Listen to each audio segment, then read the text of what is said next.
Special pansit malabon. Yung itsura pa lang, nakakatakam na.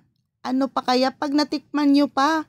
Ayan mga kusina, meron ako ditong bawang at saka sibuyas na ginigisa. Pagkalabas nga ng kanyang aroma ay linagay ko naman na yung pork giniling. Ayan mga kusina, at hahalu-haluin ko lang to para magisa na siya ng tuluyan. Ayan, papapulahin natin itong pork giniling na to mga kusina, and then saka tayo maglalagay ng paminta, ng patis para may lasa na ang ating pork giniling. Ayan, habang nagigisa tayo ay naglalagay na tayo ng pampalasa para kumapit sa ating giniling yung kanyang lasa. Ayan nga, at tinabi ko saglit para ilagay ko naman yung annatto powder mga kakusina. Yun ang ating pangpakulay sa ating gagawing sauce ng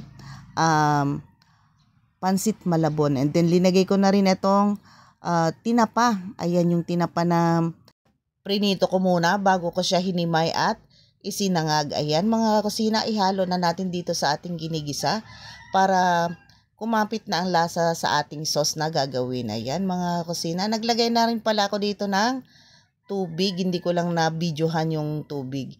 And then dinagdag ko dito yung pinakuluan kong ulo ng shrimp para malasa ang ating sauce. Naglagay na rin ako dyan ng shrimp cubes. Ayan, mas masarap yan mga kusina. Malasang malasa ang ating gagawing sauce ng pansit malabon. Ayan mga kusina, grabe na ang kanyang lapot. Di ko nakuhanan ng video yung iba mga kakusina dahil busy ang inyong kakusina sa iba namang ginagawa. Multitasking na nga ang aking ginawa noong 31 dahil ang daming pa-order mga kakusina, kaya yung iba ay talagang nawala na yung video.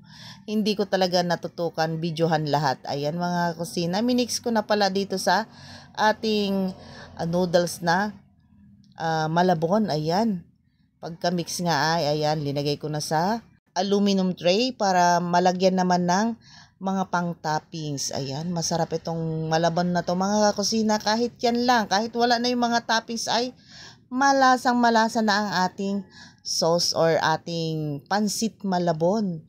Ayan yung favorite ng aking Junakis. At yung mga umu-order din sa akin, favorite yung ganyan. At eto nga mga kusina, naglagay na ako dito ng pechay Baguio and then yung shrimp. Ayan, yung shrimp nga pala dyan mga kusina ay ginisa ko siya sa butter. Ayan, binalatan ko siya and then saka ko siya ginisa sa butter.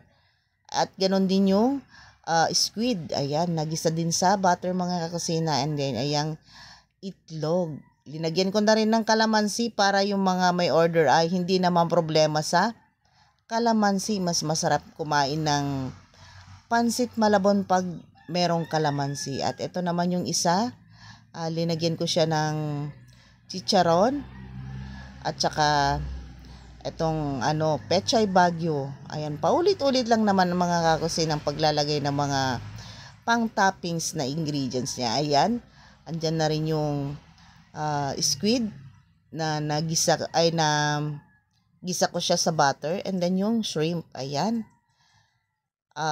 halos same din lang ang kanyang pero yung kalamansi nito ay hindi ko biniak. Ayan, kasi yun ang request na pag maglalagay daw ako ng kalamansi, wag kong bibiakin.